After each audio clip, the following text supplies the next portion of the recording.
To operate today. And just before doing a patient, now these are we got models in the resins and other materials. So three types of models generally you can get it after you have a DICOM files converted to STL. Okay, so yesterday when we were having hands-on, so I have done some markings. So generally what happens when we, after anesthesia, when we reflect the flap, so I generally mark the first point, which is point A. Okay, so this corresponds generally between the region of 5 or 6 or between 5 or 6. So this is the point A which I have marked. Okay, then when I reflect the flap, so this is the zygomatic alveolar crest. So I reflect to a point till I see the insertion of masseter muscles onto the inferior border of zygomatic arch. Okay, so clinically, when you try to reflect the flap in this area, you will not be able to in a very easy manner because of the attachment of the muscle. So you know that you have to stop at this level, and from 1 centimeter superior as well as medially, you mark a point here, which is your point B. I have written point B. So this is a point where you plan to enter the zygomatic bone. Okay, so we have a point A, we have a point B, and then arbitrarily extraorally I mark a point C, which is generally this point, and this is known as incisura. So this is the area where I want my zygomatic implant to come out. Okay, so what we do, we have a very special drills in our kit, which are the diamond drills.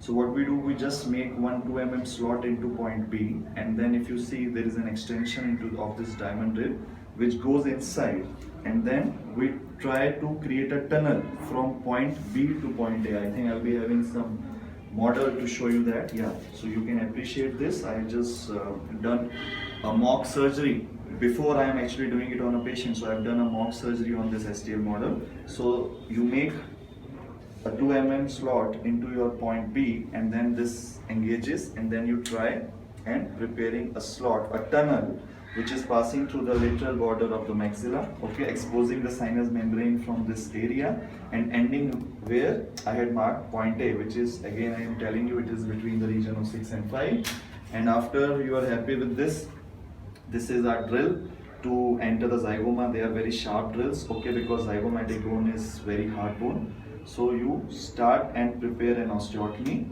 So it goes like this, and then you come out at the point C. Okay, so this is basically an area where the angulation, how you place the zygomatic implants, and you see there is a markings on the drills. Okay, there are markings on the drills which tells us before we actually check it through a probe that how much angulation or how much the length of the zygomatic implants you are going to use.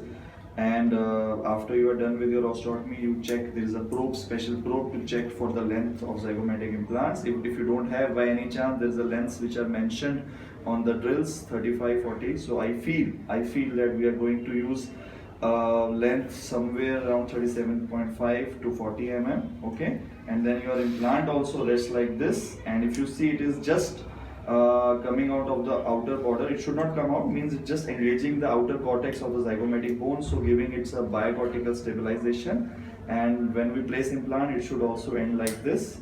So this will be the final position. Okay, so this is what we are trying to mimic in the patient's mouth. Let's see how it goes. Yeah. Thank you.